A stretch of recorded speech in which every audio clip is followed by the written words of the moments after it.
All right, let's pick up at the trial of Jesus. Ну, давайте перейдем к суду над Иисусом. So in the trial of Jesus, we have a few very important characters. Когда речь идет о суде над Иисусом, то там у нас несколько очень важных персонажей. Historical people. Люди, исторические личности есть у нас. Who played different roles. Которые сыграли различные роли в происшедшем. We have two high priests. У нас есть два первосвященника. The Roman prefect.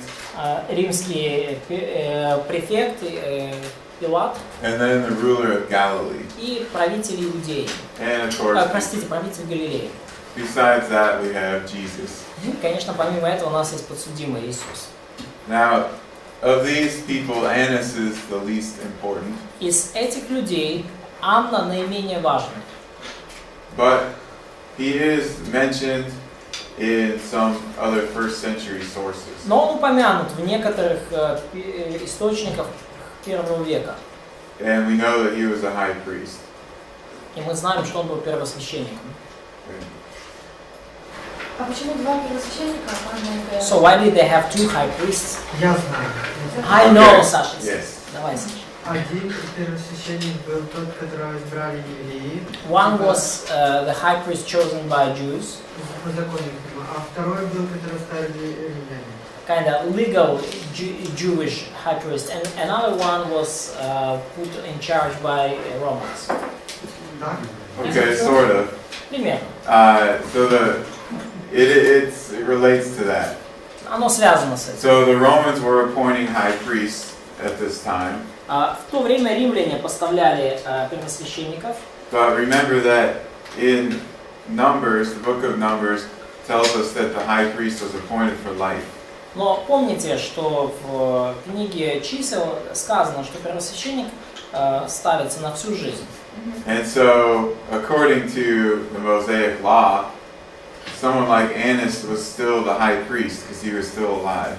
И согласно закону, там человек, подобный Анне, закону Моисееву, он сохранял положение первосвященника, поскольку он был еще жив. But Caiaphas was the one that had been appointed most recently, so he was actually in power. Но Анна был человеком, который был назначен недавно, и он в тот момент был еще при власти. So it was like an active or acting high priest, and then another or other people who had the status or title of high priest. То есть был как бы действующий первосвященник, то есть исполняющий реально обязанности первосвященника, и был как бы, немножко формальный первосвященник, у которого должность такая была. So Anna was like a formal high priest according to Jewish law, and Caiaphas He had a status of it because he had been appointed and he was still alive. То есть Анна был как бы вот таким первосвященником на всю жизнь. Он был поставлен в должность, он был все еще живой, он был формальный. Каиафа был поставлен римлянам. And here's how they depicted a high priest in the ancient times, Roman, Byzantine times. И вот как они изображали первосвященника в древние времена, в римские, византийские времена. А Каиафа тоже был евреем или левитом, или нет? So, what about Caiaphas? Was he Jew and Levite or not? Actually, yes, he was. Да, он был. Кто из них был старше по возрасту? Who was the oldest of them? Annas. Анна. All right, so Jesus goes and he's taken to the house of Annas. Итак, Иисус приведен в дом Анны. Of course, he also goes to the house of Caiaphas, so he sees a couple different high priest houses. То есть, конечно же, он также побывал в доме Каиафы, то есть мы видим несколько разных домов первосвященников. And there are 3 houses that have been excavated in this rich neighborhood of Jerusalem. И было раскопано 3 дома в богатом предместье Иерусалима. That could have been houses of a high priestly family. И эти дома могли быть домами семьи первосвященников. Here we see one of them. Вот здесь мы видим один из таких домов. See the intricate mosaic floors there? Видите, такой мозаичный пол, выложенный мозаикой. but no images of people or animals. Но при этом нет изображений ни людей, ни животных. You also see those stone water pots in the background. Также мы видим каменные водяные сосуды сзади, да? Такой замысловатый очень пол, ну, замысловатая мозаика. So this neighborhood is right around here. И вот этот район, вот это предместье богатое было где-то здесь. So it's very close to the Praetorium, Очень близко к притории, римской притории. which used to be Herod's palace. Это притории был дворец Ирода. This is also the higher area of the city. Это также наиболее высокая часть города. It's a better place to live. Это лучшее место для жизни. And then there was some kind of pathway that led up to the Temple Mount and this ramp here. И была тут определенная дорога, которая вела вот к храмовой горе, по вот этому склону. You see this sort of bridge? То есть вы видите здесь типа моста что-то, да? There was probably something similar to that right here. Что-то похожее, видимо, было здесь. So it was easy access for the priests to get there. То есть священникам обеспечивался легкий доступ, чтобы попасть в храм. А можно спросить, где Виа де ла Росса? So what was Via della Rosa, where it was? The Via Dolorosa that they follow in Jerusalem is not what Jesus actually took. No, Via della Rosa, so this is a road to Jerusalem? Or? No, it's within. It's from his trial to Golgotha. Да, то есть как бы, but he walked different way, probably. Yeah, the traditional way was made up by the Crusaders. Но Via della Rosa вообще это было как придумано крестоносцами, вот этот путь, который они считали. На самом деле Иисус шел по другому пути. He was condemned right here, Он был осужден вот здесь, вот в притории. and then the crucifixion site is out here. Ну и место распятия, оно там находится. So he probably could have gone there, or they could have taken him through the city. То есть он мог пройти там, либо они могли его провести через город. Anyway. А масли Гефсимания тогда где-то? So where was Gethsemane garden? Here. Здесь. Это с Гефсимании к первосвященникам. So he was from Gethsemane. He was taken to the priests' houses, then to the temple. Then to the Sanhedrin. Значит, сначала из Гефсимани в дом первосвященников, потом в Синедрион, потом в приторию. А потім Пилат, а потім ще від Понтія Пилата його там. Then Pilate, then like Herodus. This is Pilate. Да, это место Пилата. Да. Пилат находился в дворце. Ирод Великий построил большой дворец, а потом это место заняли римляне. Поставили приторию. Понтій, там ще хрест. Ну його від Понтія відправив, каже, що це не він. Іроду. Ироду Архипе. So where was Herod Archippus? Antipas, we don't know because his palace was in Galilee. Поскольку, ну, вообще-то его дворец был в Галилее. Maybe he just stayed at the Praetorium, Может быть, он просто оставался в притории. or maybe he had a house in this neighborhood near that. Может быть, у него был где-то дом рядом. А таке питання, оці такі блакитні штучки. Question about this, the map. Alec has a question about the map. Ну, просто я дивлюсь, These ось, little blue things, are these a pool? Yeah, that's the pool of Siloam. Pool That's of- the pool of Bethesda. Это купальня Силаам, это купальня Вифезда там. Это купальня. All right. Now Caiaphas is a much more major character in this trial. И Каиафа куда более значимый персонаж в этом судебном процессе. He's really the main instigator. Он investigator. Instigator. Именно он основной, как бы основное движущее лицо, основной подстрекатель, зачинщик суда над Иисусом. And as high priest and probably the head of the Sanhedrin, he has a lot of power. И будучи первосвященником, будучи главой Синедриона, он также обладает значительной властью. So he's able to try people for religious crimes. То есть он обладает такими полномочиями судить людей за религиозные преступления. Josephus also mentions Caiaphas. Иосиф Флавий также упоминает Каиафу. And we know from Josephus that Caiaphas' first name was Joseph. И мы знаем, Caiaphas' first name was Joseph. Yeah. Да, и мы знаем из книг Иосифа Флавия, что первым именем Каиафа было имя Иосиф. He was Joseph's son of Caiaphas. Его звали Иосиф, сын Каиафа. That was his family name. Это Каиафа была как фамилия его, по сути, да, это было его семейное имя. So they used his title along with his family name.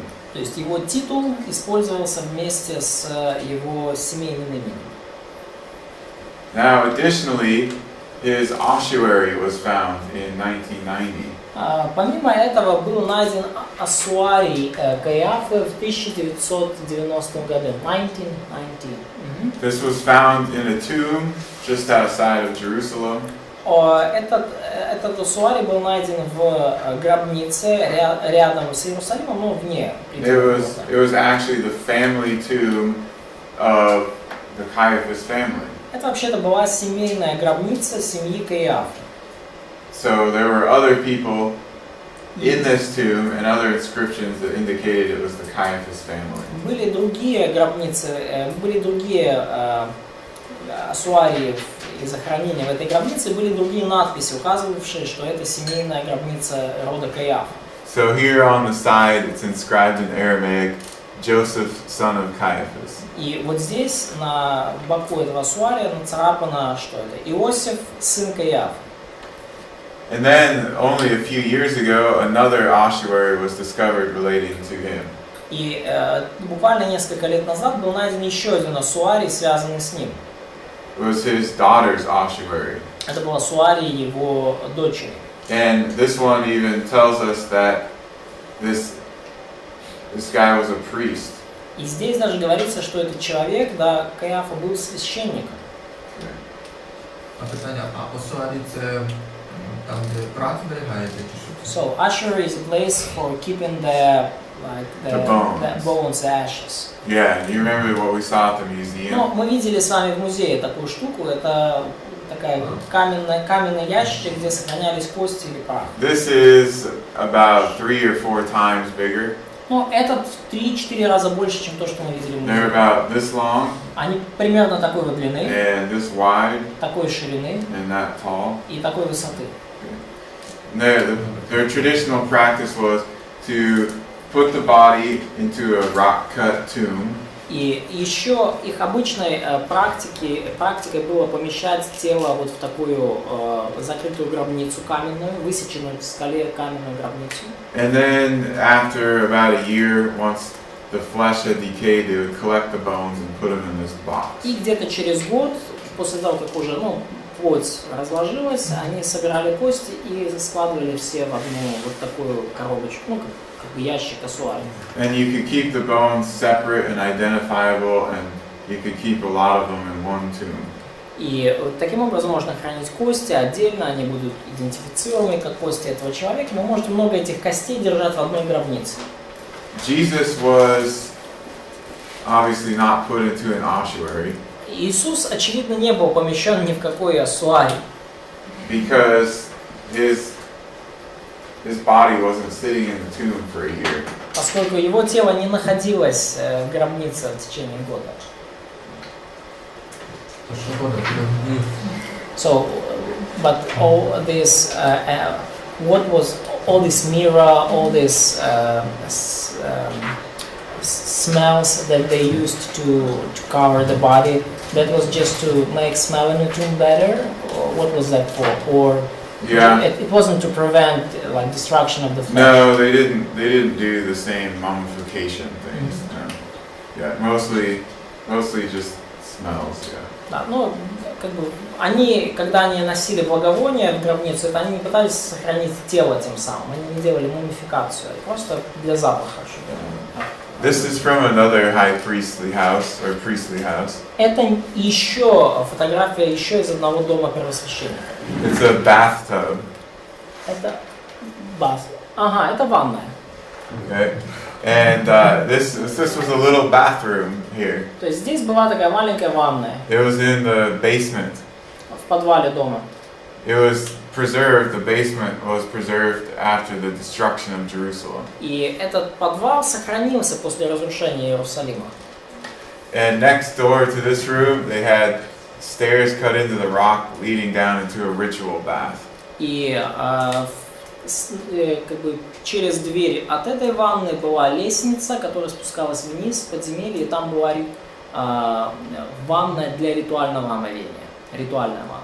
The regular people had to use a public ritual pool like Bethesda or Siloam. Обычные люди, простые смертные, для ритуального омовения использовали такие специальные купальни, Вифезду или Силоам. А ритуальне мовіння типу хрещення?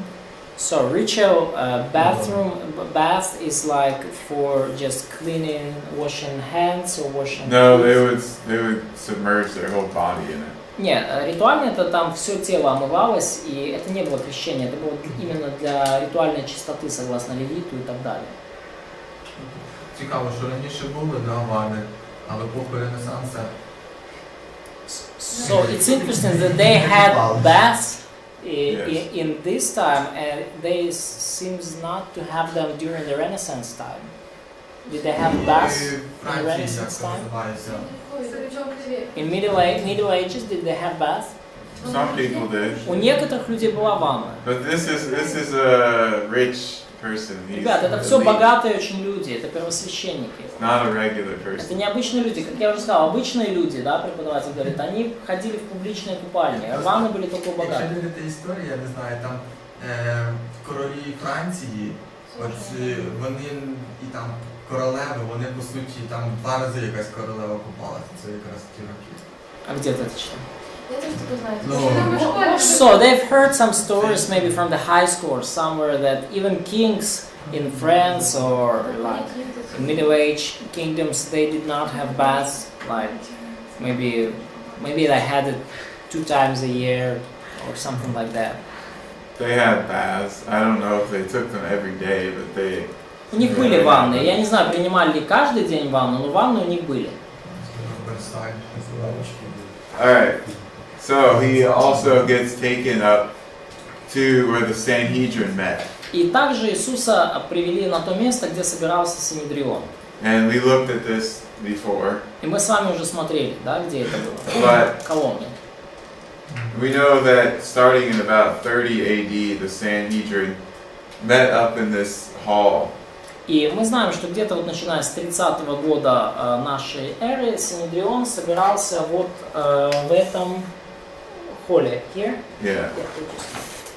So that's why we're able to say this is probably where they gathered to do part of the trial of Jesus. И вот почему мы можем с уверенностью сказать, что примерно на этом месте они собрались, чтобы, ну, осуществить, по крайней мере, частично суд над Иисусом.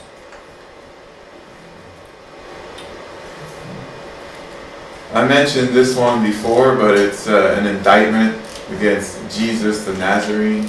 Я упоминал уже это раньше, но вот таким образом выглядело обвинение против Иисуса из Назарета. They were trying to find him, arrest him, and then stone him. Они пытались его найти, арестовать и побить камнями. It's very similar to what we read in John. Очень похоже на то, что мы читаем в Евангелии от Иоанна. And then, of course, with the whole narrative of his arrest, they act upon this indictment. И понятно, что уже все вот эти действия по его аресту, они были, по сути, они пытались исполнить вот то обвинение. То есть, ну, не совсем обвинение, it's like in the westerns they see like wanted, dead or alive, this kind of stuff.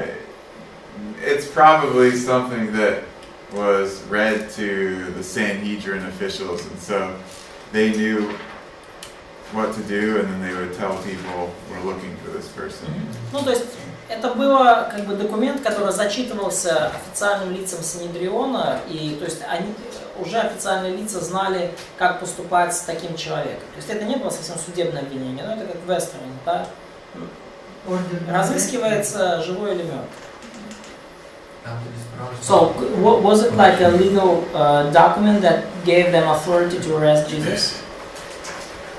Well, they had the authority already in religious matters, so it was just stating what they were accusing him of and what they were trying to sentence him to. Да, то есть таким образом они утверждали, в чем он обвиняется и за что они пытаются его привлечь. But of course, they had two systems at that time. They had the Sanhedrin and they had the Roman government. Ну, конечно, у них в то время было две системы. То есть был Синедрион и было римское правительство, римская притория. And under the Roman law, the Sanhedrin really didn't have power to perform executions. И согласно римскому закону у Синедриона не было власти осуществлять казнь, смертную казнь. They did it sometimes, but they weren't supposed to. Они иногда это все равно осуществляли, но вообще-то не должны были. For example, when Stephen got stoned, Например, когда Стефан был побит камнями. technically they should have had the Romans carry that out or had gotten approval from the Romans. Вообще-то, технически, они должны были отдать его римлянам, чтобы те осуществили казнь.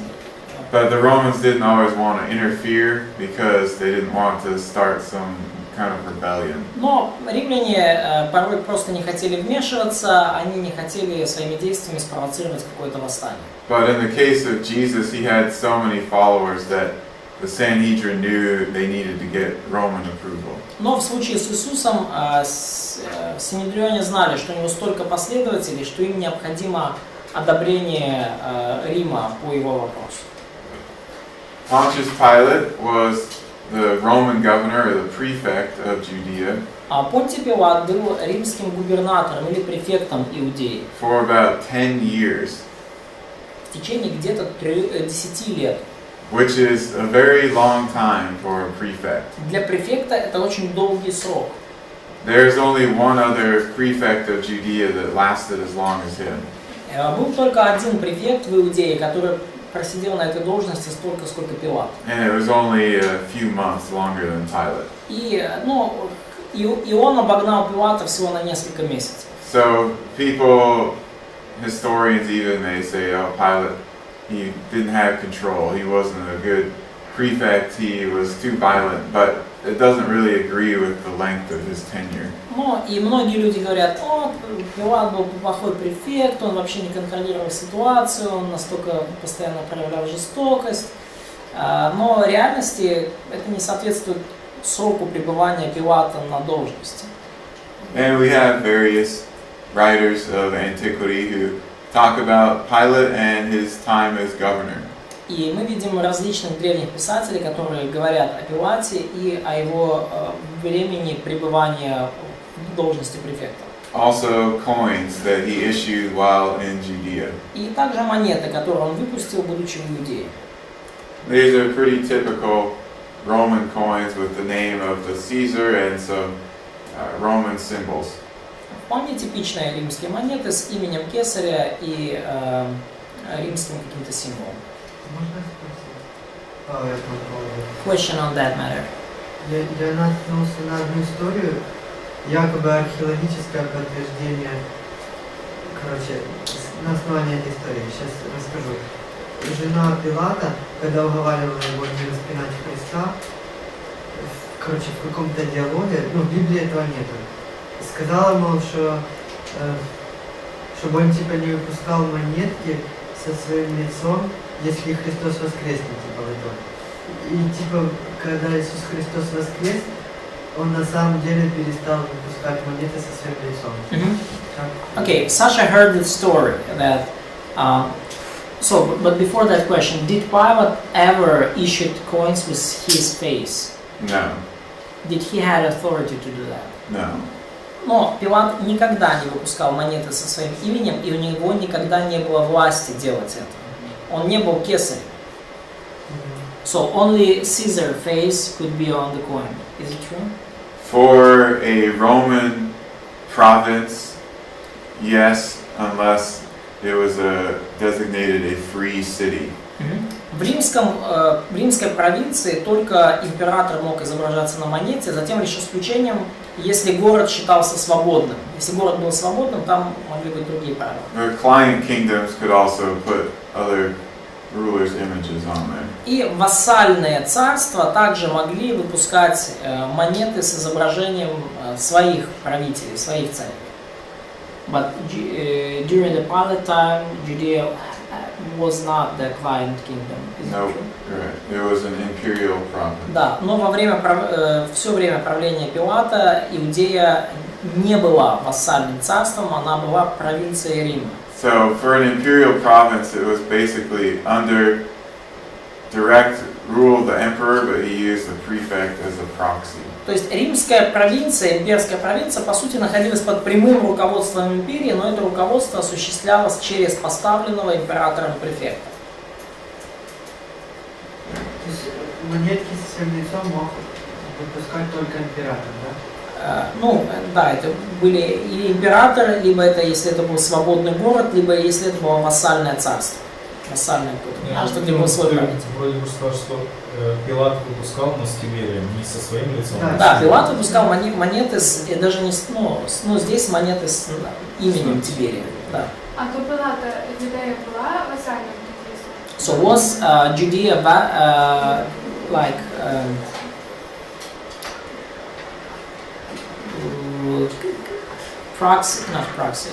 the vassal kingdom before Pilate? When did it stop? 6 AD. До Yes, yeah. When they expelled Archelaus. До 6 года нашей эры они были таким вассальным царством. Но потом, поскольку Архилай был отвратительным правителем в Иудее, да, то есть при Ироде Великом они были вассальным царством. Вначале при его, когда сыновья тоже, но поскольку Ирод Архилай, правящий над большей частью, был жутким правителем, они его сместили и поставили там свою провинцию в VI веке нашей эры. А можно спросить, после Ирода Архилая, кто был над Иудеей царем или не было просто в чем-то? Префект. Все, это была римская провинция. Все, то есть не было царя. Больше не было. То есть царь остался только в Галилее. Это был Ирод Антипный, да. А что там, то Тиберий на монетке, да? So on the coin it's written Tiberius, yeah? Да, Тиберий. Yeah, because Tiberius was in power the whole time that Pontius Pilate was. Тиберий был при власти все время, пока Пилат был префектом. But Pilate was actually sensitive to the preferences of the Mosaic law. Но Пилат вообще-то был очень чувствителен к предпочтениям закона Моисеева. And so he didn't put the face of the emperor on there. И поэтому он на монеты не поставил лица императора. He just put other symbols there. Он просто поставил туда другие символы. And the name of the emperor. И имя императора. So he was trying to keep the peace in this province. Он пытался в провинции сохранять какой-то мир. So what about the story with Jesus and like who is faced here like? So that was a general Roman Empire coin. То есть когда Иисус вот эту вопрос ему задают, там монету, да, дайте монету, чье там лицо, кесаря. Эта монета была как бы общеримская монета. So, but these coins of Pilate were only for Judea. Yeah. Те монеты, которые выпустил Пилат, имели обращение только в Иудею. То есть это были как местные такие. Now, also related to Pilate was an inscription that he had made in Caesarea. И также связана с Пилатом надпись, которую он сделал в Кесарии. This was the capital, the Roman capital of the province. Это была римская столица вот всей этой провинции. It's on the Mediterranean Sea. Она находится, Кесария, на Средиземном море. It's one of the places where Paul was on trial. Это одно из тех мест, где осуществлялся суд уже над Павлом.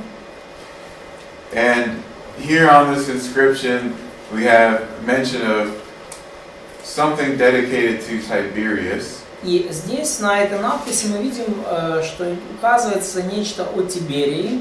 Then the name Pontius Pilate. Далее указывается имя Понтия Пилата. And then his title and province. Его титул, префектус, и провинция, где он служит. So we know that he was the prefect of Judea at the time of Tiberius, just like the Gospels say. И мы знаем, что во времена Тиберия он был префектом Иудеи, точно так же, как нам об этом говорят Евангелия. In fact, he's called a prefect here. И здесь он называется префектом. Later on, they changed the title of the governor to proconsul in Judea. Чуть позже они поменяли вот имя как римского руководителя провинции на титул с префекта поменяли на проконсул. So we see. Proconsul, or we have here the procurator. Yes, sorry, procurator. Пардон, прокуратор. Чуть позже они начали называть как бы местного римского руководителя прокуратор. Это одно и то же. So, but is it the same? Is it the same names, titles or not? Or proconsul is like in Rome?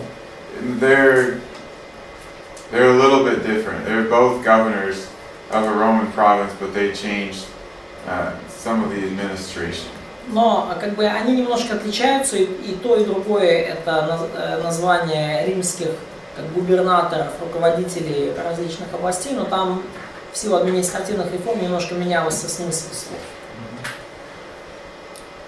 So the latest later name for that position was procurator. Yeah. Yeah. Да. Okay. А? So what does it mean, like Fesid? And who is this guy? Kuspid Pad 44. Oh, that's when they changed to the procurator's title. Ну, вот в этом году они поменяли титул с префекта на прокуратора. Це історик Києва, да? Ти що записав?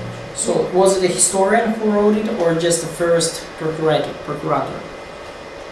No, it was Pilate himself. I mean this guy who's defied, who was here. Was No, he's the first procurator of Judea. Он That's первый when it changes прокуратор in Иудеи. То есть 44 при нем они поменяли имя должности, название должности с префекта на прокуратора. I mention that because not only does it put this before 44, Я упоминаю это не только потому, что это как бы благодаря этому факту можем сказать, что камень датируется не ранее, не позже 44 года, не позже 44 года. but the Roman historian Tacitus, he mistakenly calls Pilate a procurator. Но римский историк Тацит по ошибке назвал Пилата прокуратором.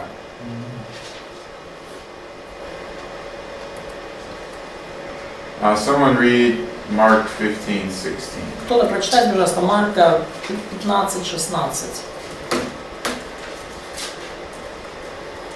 А воины отвели его внутрь двора, то есть в приторию, и собрали весь полк. Okay, so the praetorium is mentioned. То есть вот здесь упомянута притория. We saw on that map that the praetorium used to be the palace of Herod, Мы видели на этой карте, что притория когда-то была дворцом Ирода. and it's located on the west side of the city. И она находится на западной стороне города. And this is a section that was excavated in the 70s. И вот это раздел, часть притории, которая была раскопана в 70-х годах. There's a gate here leading into a courtyard. Тут есть ворота, которые ведут в двор, где осуществлялся суд. And then there's a second gate here that led into the inner part of the praetorium. И потом были вторые ворота, которые вели во внутреннюю часть притории.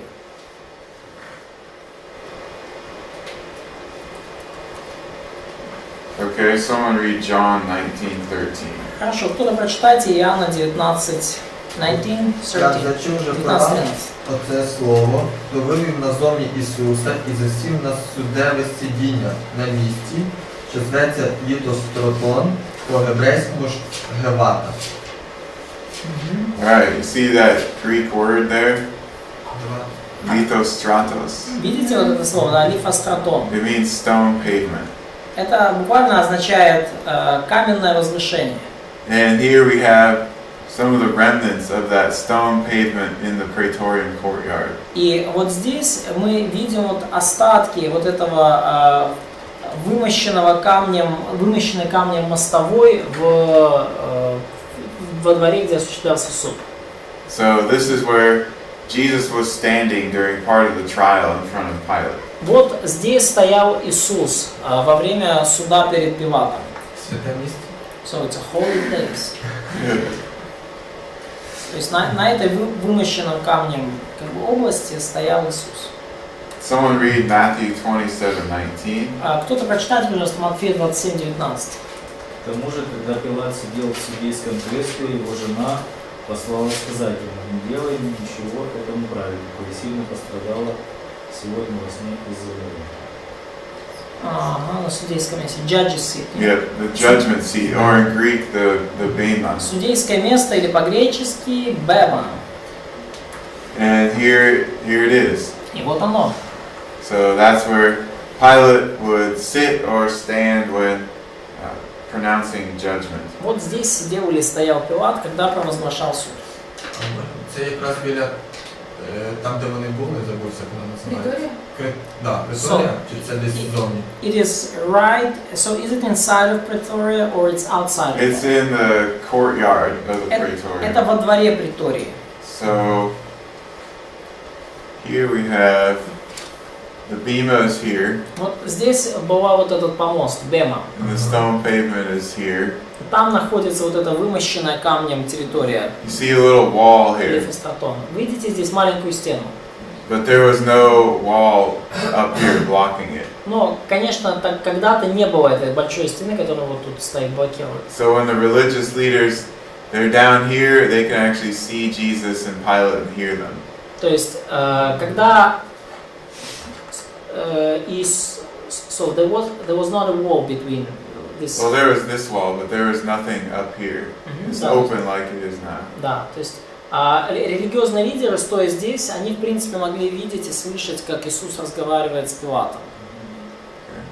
So they could be listening to the trial and they're shouting, "Crucify him" and so forth. То есть они могли во время суда кричать, распни его, они могли слышать, что говорится. То есть этой большой стены не было.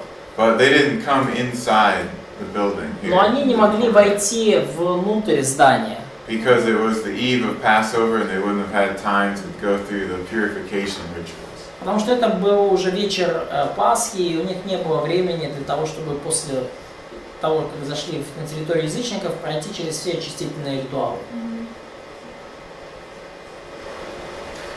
Now, there are quite a few scholars who say that the way Pilate is depicted in the trial narrative is not historical. И некоторые историки говорят, что то, как Пилат изображен во всей этой истории с судом над Иисусом, это недостоверно, это не исторично. They say that he just gives in to the Judeans so easily. Они говорят, что это очень нереально и нереалистично, то, что он так легко сдался иудеям. And they say that's inconsistent with what we know about Pilate from other sources and even from earlier in the Gospel of Luke. И это, они говорят, не сходится с тем, что мы знаем о Пилате из других источников и даже из ранних повествований о нем в Евангелии от Луки. For example, Например, Pilate at one point brought images of Caesar into Jerusalem, and of course that caused a lot of protesting. Пилат в какой-то был момент, когда он принес в Иерусалим изображение Кесаря, и, конечно, это всколыхнуло массовые протесты. Another protest brought on by use of the temple funds turned into a beating of many of the people.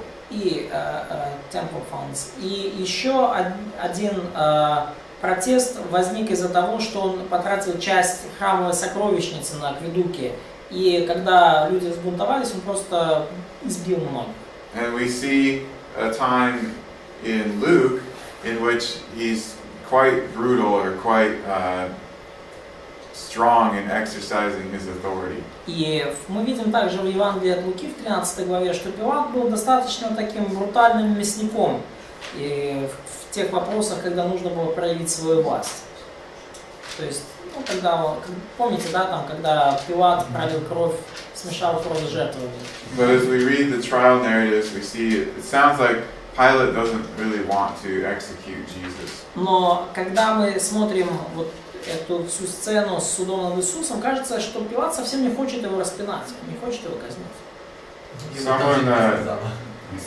Someone read John 19:12. Кто-то прочитает, пожалуйста, Евангелие от Иоанна 19:6. 12.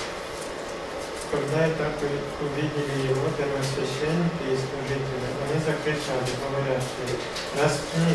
19:12, я исправил. И сатана Пилат искал отпустить его же. Иудеи закричали, говорящие: если этого освободишь, не есть ты друг кесаря. Всякий царем самого себя делающий говорит против кесаря. И 13. Нет, 12 достаточно. Okay, so they're threatening him here. They're telling him if he doesn't do this, then he's considered no friend of Caesar. Они ему угрожают, они говорят, что он, если вот это сделает, отпустит Иисуса, то он не друг кесаря. And this was a term used in the Roman Empire for a politician who had favor with the emperor. И это был такой особый термин в римской политике, который означал человека, который в благоволении у императора. So if he hadn't have let them execute Jesus, then they would have sent a delegation to Rome and complained about it. То есть, если бы он не позволил им казнить Иисуса, они бы послали делегацию в Рим и подали бы кляузу на Пилата. Now this has probably already happened 2 or 3 or maybe even 4 times. И это, наверное, уже случалось 2 или 3 или 4 раза. But by the time of the trial of Jesus, the political situation had changed. Но к моменту суда над Иисусом политическая ситуация поменялась. Tiberius was the emperor, but in 26 AD he sent himself off in exile basically to an island. Tiberius was The emperor. emperor. Yeah, but he isolated himself in 26 AD. Тиберий был императором, но по сути он сам себя сослал в ссылку, он изолировал сам себя. And at that time, the leader of the Praetorian Guard started taking more and more power for himself. То есть как-то ушел в такое добровольное отшельничество. И в это время руководитель римской преторианской гвардии начал все больше и больше власти под себя подминать. This was a Roman named Sejanus. И этого человека, командующего преторианской гвардией, звали Сиян, это римское имя. Pontius Pilate was appointed the prefect of Judea right at this time. И Понтий Пилат был поставлен префектом Иудеи как раз в это самое время, в районе 26-го года. There's a possible connection between the two. То есть, возможно, была какая-то взаимосвязь между этими двумя, Сияном и Пилатом. But even if there's not, Pilate had reason to be very careful about what he did. Но даже если это было не так, все равно у Пилата были явные причины поступать так, как он поступил. Because in 31 AD, Sejanus was executed, and so were a lot of the people he was connected to. И поскольку в 31 году Сиян по обвинению в заговоре был казнен, и также были казнены многие люди с ним связанные. And then Tiberius was much more careful about who he had in positions of power, and he was still looking for traitors И Тиберий стал куда более осторожен с тем, кого он ставит на властные какие-то позиции, и вообще он стал куда более подозрителен в отношении потенциальных заговорщиков. So if Pilate did anything to cause problems in the empire, he may have been exiled or even executed. И поэтому, если бы Пилат сделал нечто в такой ситуации, что привело бы к проблемам в империи, он легко мог быть изгнан или даже казнен. So this political change seems to explain the change in Pilate's behavior towards the Judeans. Поэтому вот эта политическая перемена, скорее всего, объясняет перемены в отношении к Пилата к иудеям и уже в другом поведении по отношению к ним. And in fact, Pilate did have one more problem in Judea. Ну и кроме этого у Пилата была еще одна проблема в Иудее. And it was at the end of his tenure as prefect. Проблема возникла в конце его 10-летнего правления префектом. There was a rebellion or a planned rebellion of some Samaritans. Было восстание, либо, по крайней мере, план восстания со стороны некоторых самаритян. And he went and stopped it with some Roman soldiers. И он пошел в Самарию и остановил восстание с помощью римских солдат. But some of them complained and they said that Pilate had acted unjustly. Но некоторые из них тоже возроптали, подали жалобу и говорили, что Пилат действовал несправедливо. So they sent this delegation and the emperor recalled Pilate to Rome. То есть они позвали делегацию, и император отозвал Пилата обратно в Рим. Pilate probably would have been executed, at best sent off into exile in shame. И Пилат, скорее всего, был бы казнен или отправлен куда-то в ссылку, в позоре. But Tiberius died while Pilate was on his way back to Rome. Но пока Пилат был на пути в Рим, Тиберий умер. And as was common when a new emperor came into power, they usually dismissed cases of accused Romans or even pardoned many people. И как это обычно бывало, когда новый император в Риме становился у власти, они приостанавливали там судебные процессы, которые шли над многими людьми, и многих просто прощали. And so Pilate ended up being okay. То есть, поэтому Пилат, в общем-то, нормально выкрутился из этой истории. He has a really interesting story. У него есть очень интересная история. We're told in early church sources that his wife became a Christian. Мы читаем из ранних христианских источников, что его жена стала христианкой. And that Pilate also did. И также некоторые говорят, что сам Пилат стал христианином в итоге. He may have retired back to his family home in Italy. И он, возможно, вернулся к своей семье в Италии, in Rome, Italy? In Italy. Да, в Италии.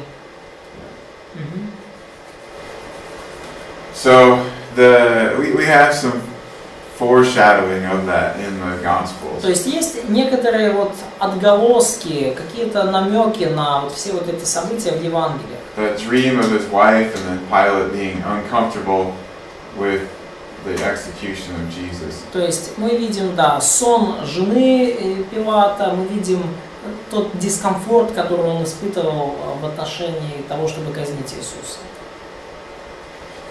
А можна питання? А чому написано в кінці остання опція, яка осталась до суда, 33, чи ми ще будемо розбирати? So, are we going to talk about, like the last sentence here, the only option that stayed for the judgment and crucifixion is 33? Так, не 32, не 34, не 30. Why not 34 or anything else? Part of that has to do with the day of Passover. Ну, Which years that Passover was on a Saturday, a high Sabbath. То есть, во-первых, часть как бы вопросов хронологии связана с датой Пасхи, то есть в какой день Пасха выпадала на субботу. So, Passover was not always Saturday. No. Basically. То есть не во все годы Пасха выпадала на субботу, но тот год мы знаем, что Пасха выпала на субботу. Passover started on the 14th of Nisan. Пасха начиналась в 14 день месяца Нисан. And it only started on a Friday evening like that in 27, 30, 33, and 36. И она начиналась таким образом, да, то есть в пятницу, только в 27, 30, 33, 36 годах. So we have this whole Sejanus episode. И мы видим вот этот весь эпизод с Сияном. And then we also have a prophecy of Daniel. И также мы читаем, у нас есть пророчество Даниила.